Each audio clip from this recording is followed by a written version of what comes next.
nothing like Florida sunshine and an open-top sports car, especially when you're behind the wheel of a modern classic.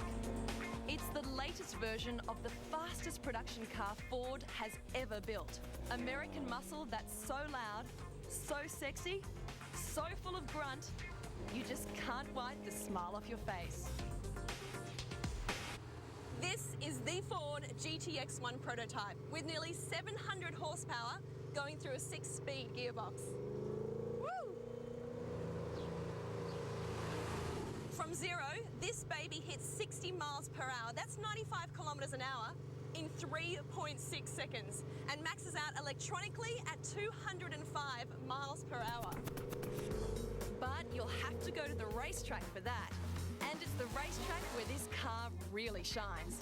After all, it's the modern version of the most successful racing car of the 1960s, the Ford GT40.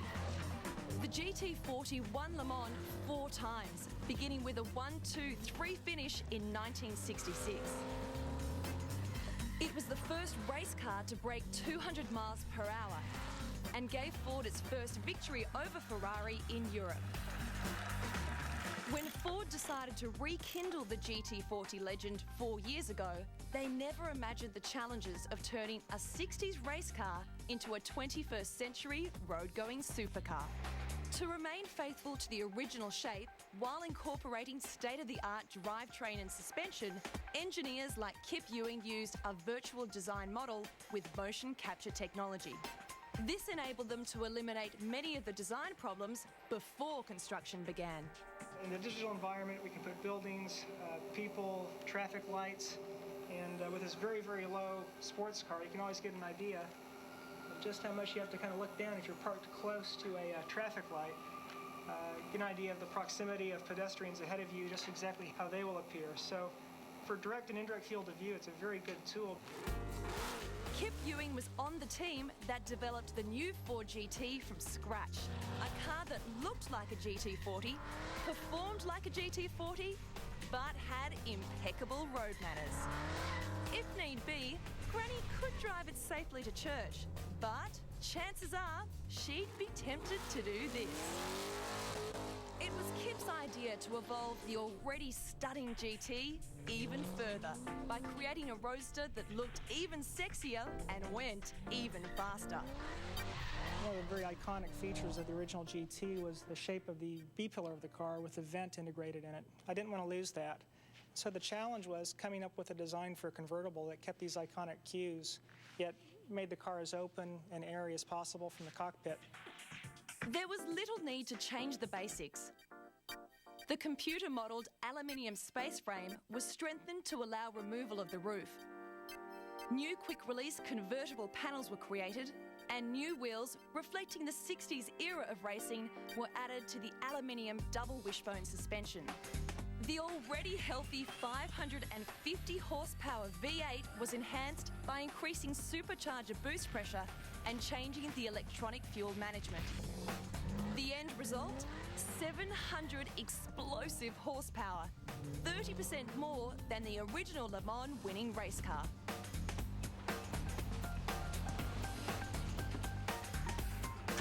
Hey Sarah, so how do you like the car so far? I love it. Do you want to go for a ride? Let's go. Mark Girish is another key member of the GTX1 team.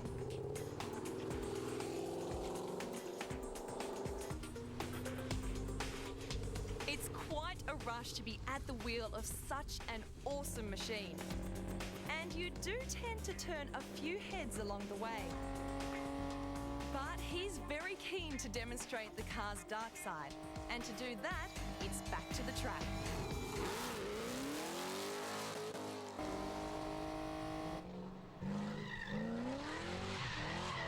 After cruising Florida streets in pose mode for most of the day, this is a real wake-up call.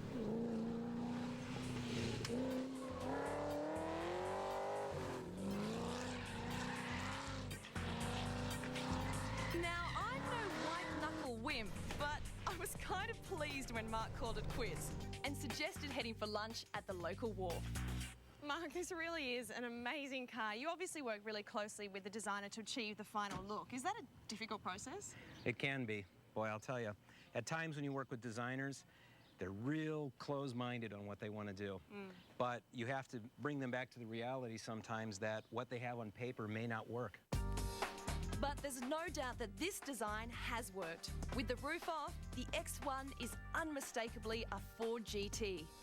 And with the clamshell engine cover raised, we're looking at rev head heaven. Over here you can see that it has full-length headers that are all stainless steel right back to a high-flow exhaust muffler. Don't you just love that torque? As you can see, it has the supercharger up here, intercoolers underneath it. It puts out 12.5 pounds of boost. That goes into the engine as a supercooled air and then drives through the engine. That gives it more horsepower. The GTX1 is an extremely rare ride and it's mine for the day.